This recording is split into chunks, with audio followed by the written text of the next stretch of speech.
Hey, salut tout le monde, j'espère que vous allez bien.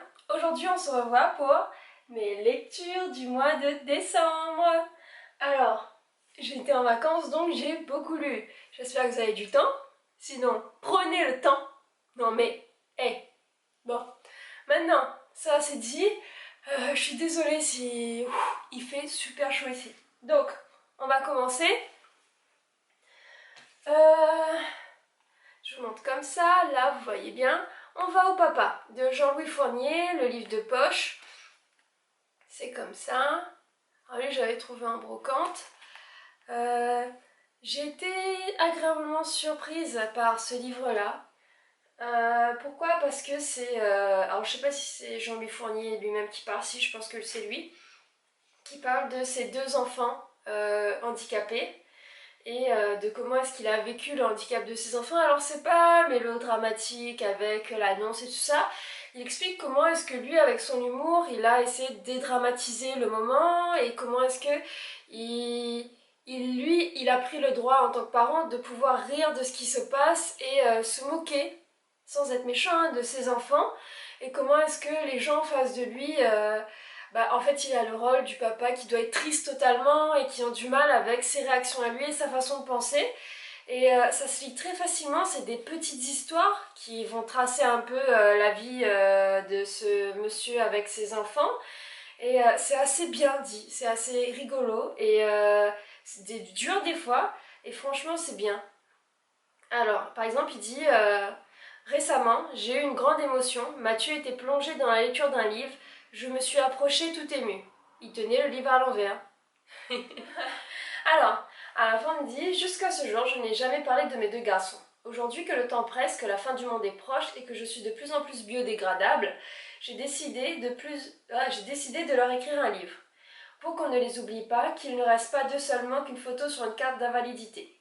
Grâce à eux, j'ai eu des avantages sur les parents d'enfants normaux. Je n'ai pas eu de soucis avec leurs études ni leur orientation professionnelle. Nous n'avons pas eu à hésiter entre filière scientifique et filière littéraire. Pas eu à nous inquiéter de savoir ce qu'ils feraient plus tard. Et on a su rapidement que ce serait rien.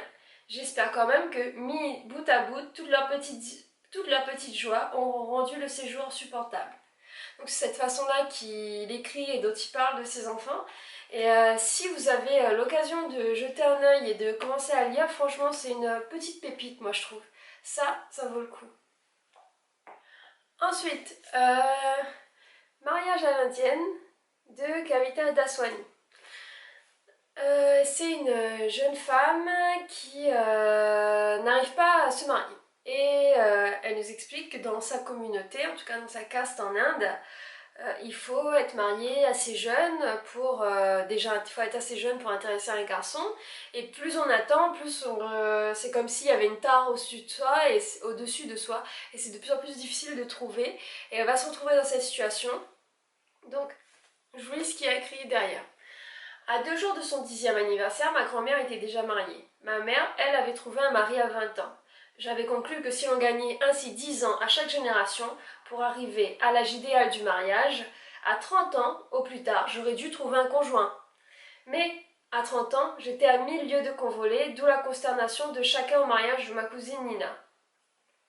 Voilà, c'est comment est-ce que dès son plus jeune âge, on l'invite à aller à faire tout pour pouvoir trouver un mari et comment est-ce que ça va aller d'échec en échec, comment est-ce que sa famille va mener tout à bien pour qu'elle puisse trouver un mari et comment est-ce qu'elle va finir, ça fait beaucoup de communs, mais on y va, elle va finir par aller aux États-Unis faire ses études contre l'avis de sa famille, enfin ils vont finir par plier mais c'est un peu contre leur avis au départ et quelle voie est-ce qu'elle va se tracer elle-même et pour finir par toujours dans sa volonté de se marier par être confrontée à sa volonté et les traditions de sa famille ainsi que ce qu'elle met aujourd'hui en place, c'est-à-dire ce qu'elle a mis en place, donc elle nous raconte ses études en Amérique et maintenant sa vie professionnelle en Amérique.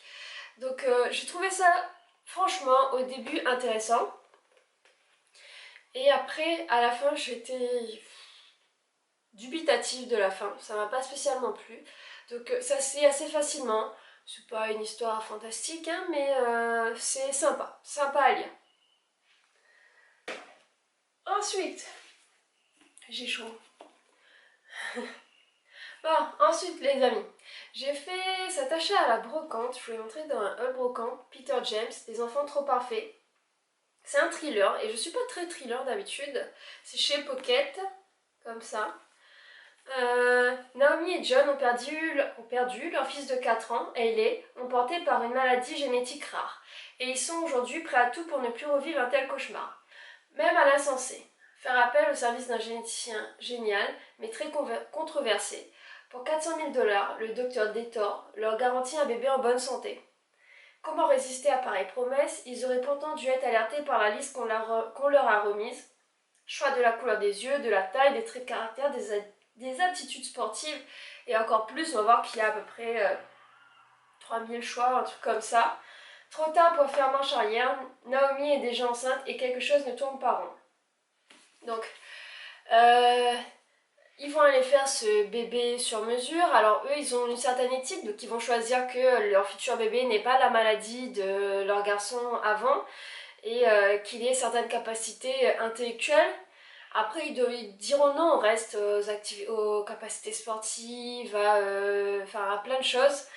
Et ce qui sembla un peu déplaire au docteur Détor. Et quand ils vont rentrer chez eux, Naomi va avoir une grossesse très difficile. Ils vont essayer de contacter le docteur Détor, et ils vont apprendre dans le journal que l'hélicoptère du docteur s'est crashé et que ça viendrait d'une secte qui s'appelle la secte du 3e millénaire. Ils vont comprendre, enfin la secte menace de détruire tout ce qu'a mis en place le docteur Détor, qui serait contre nature, et de ce fait ils vont se retrouver en danger parce qu'ils se sentent eux poursuivis et qu'ils pensent qu'ils vont être mis à mal, parce que leur secret a en partie été dévoilé à cause du mari de John, et que il se passe quelque chose pas normal lors de la grossesse. Donc ça va être très compliqué. Je peux pas vous dévoiler la suite parce que franchement c'était passionnant. Ça vaut le coup vraiment. C'était un livre passionnant, j'ai eu plaisir à le lire du début jusqu'à la fin. La fin aussi a été... Waouh, c'était top. Donc je vous invite à le lire. C'était franchement très très bien. Donc, regardez. Je ne peux pas vous en dire plus parce que ça serait dès que... Si je vous dis un petit peu plus, je vais dévoiler une partie de l'intrigue, donc il faut pas. Ensuite, un manga, je sais pas si vous voyez bien, La Mutinerie, Ange et Humanité en rébellion ouverte. Le souverain suprême est rejeté, le monde nouveau est dans le chaos, qui sera le maître sur la terre, qui sera l'esclave. Alors ça parle clairement de la Bible, hein, c'est un peu la Bible en manga.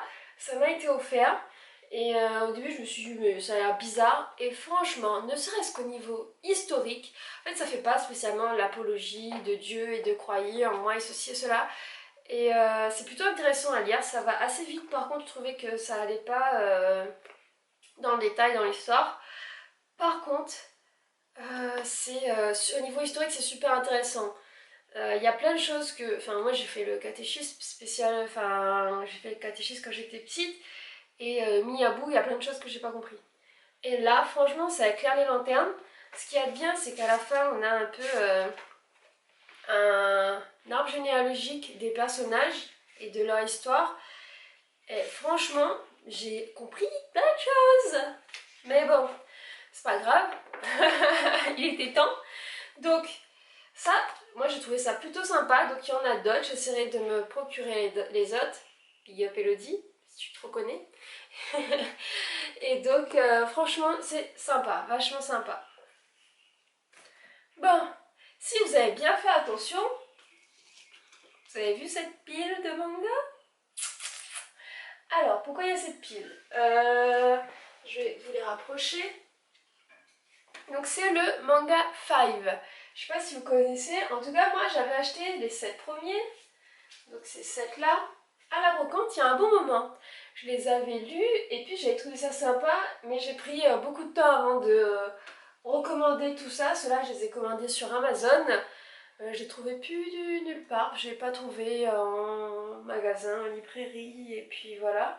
Donc, je recommandais du 8 au 15, mais quand ils sont arrivés, je me suis rendu compte que ben, je me rappelais plus vraiment de l'histoire du départ, de ce qui se passait au début, que je ne resituais pas tellement tous les personnages.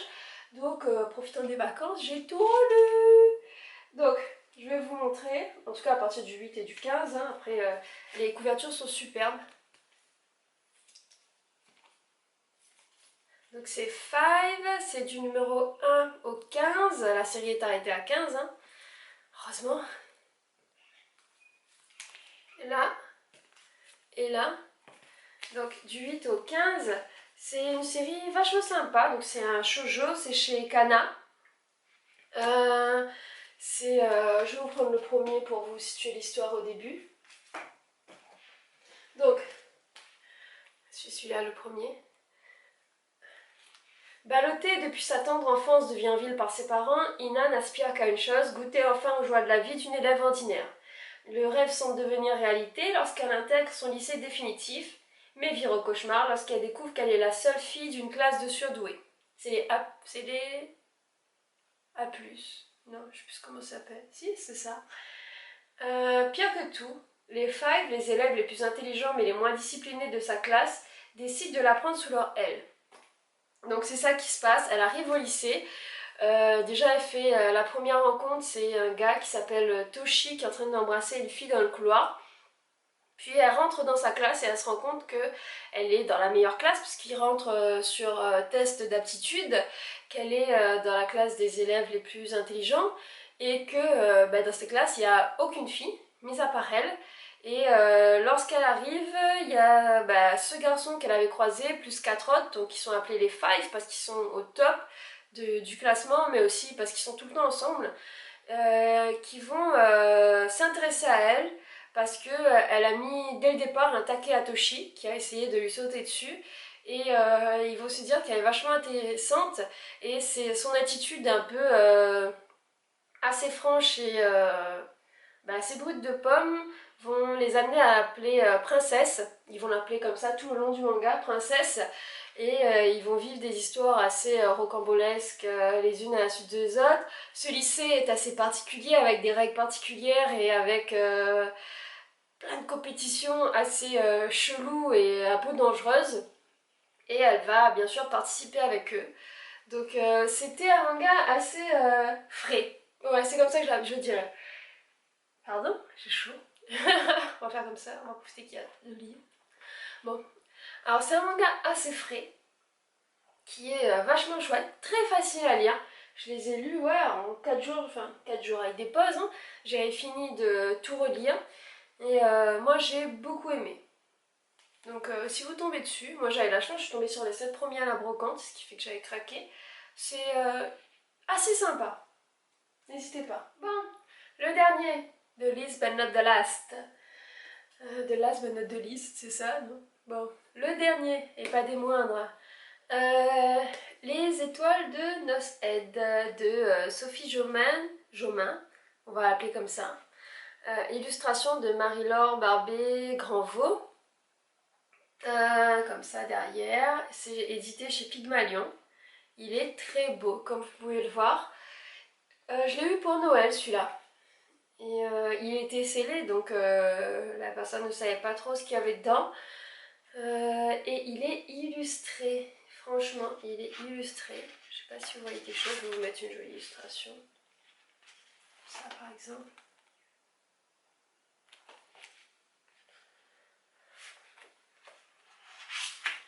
On a comme ça, vous voyez.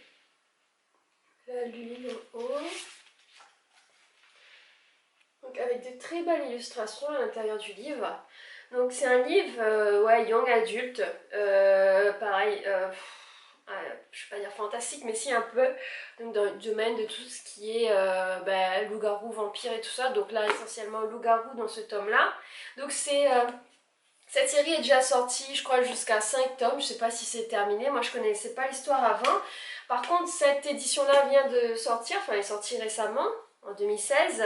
Les autres tomes, je crois, ne sont pas encore sortis sous cette édition, donc je les attendrai sous cette édition-là. Je vais pas aller acheter les autres. Et j'ai beaucoup aimé. C'est assez sympa comme histoire. Donc, c'est Anna. C'est une Parisienne qui vient de passer son bac et suit ses parents en vacances à Wick. Wick où habite sa grand-mère. Wick, c'est, je crois, si j'ai pas dit de bêtises, si j'ai bien compris, en Écosse. Et ils vont tous les trois les rejoindre là-bas. Sa grand-mère vit avec une dame qui l'aide et son amie qui s'appelle Matty. Donc elle arrive là-bas, il fait pas beau, elle est pas contente, elle voulait pas y aller au départ parce qu'elle préférait rester à Paris, hein. On peut la comprendre un petit peu. Et là-bas, elle va retrouver un ami d'enfance puisqu'elle a toujours passé son enfance et ses vacances à Wick. Et Davis, il s'appelle, avec qui elle va passer du bon temps. Et elle va tomber par hasard, déjà à l'aéroport, puis en allant visiter lors d'une sortie en bateau avec Davis, et puis avec sa grand-mère sur un gars qui s'appelle Leith, L-E-I-T-H, Sutherland, S-U-T-H-E-R-L-A-N-D, comme ça va être plus simple.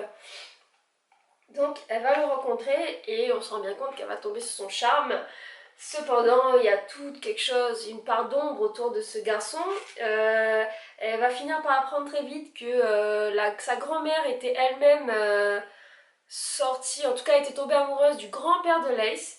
Et il va y avoir, lors de leur première vraie rencontre où ils vont discuter ensemble, des étincelles. C'est-à-dire qu'elle va le regarder et puis elle va tomber et voir des étincelles et elle ne saura pas pourquoi. Donc c'est vraiment du young adulte, les gens. Et puis elle va s'attacher très vite à lui aussi va s'attacher à elle. Et lors d'une sortie ensemble, ils vont se faire attaquer. Et je vous dis pas plus parce qu'elle va apprendre que c'est un loup-garou. Donc il y a toute une histoire autour des loups-garous là-dedans, et notamment autour de plusieurs types de loups-garous, de règles dans cette communauté des loups-garous. Et c'est très intéressant, donc il va y avoir bien sûr une histoire d'amour entre elle et Lace qui va être déjouée non seulement par cette attaque mais aussi par une série d'événements. Donc je l'ai lu super vite, je crois en 2 jours je l'avais lu, mais c'est intéressant, c'est bien écrit par contre, pour du young adulte c'est pas... voilà quoi, on en connaît pire. C'est super bien, moi j'ai beaucoup aimé. J'attends vivement la suite sous cette édition-là. Et je pense qu'il va y avoir d'autres créatures dans la suite. J'espère en tout cas. Et je vous recommande. Ça c'est top. N'hésitez pas. Bon, voilà. J'ai pas mal lu. Et je vais encore lire parce que c'est encore les vacances. Faut profiter. J'espère que cette vidéo vous a plu, merci de l'avoir regardée, n'hésitez pas à me dire si vous connaissiez certains de ces livres, ce que vous en avez pensé, et à me proposer d'autres livres si vous avez des idées. En tout cas, je suis contente d'avoir fait cette vidéo, mettez des pouces, n'hésitez pas à partager, et puis à la prochaine!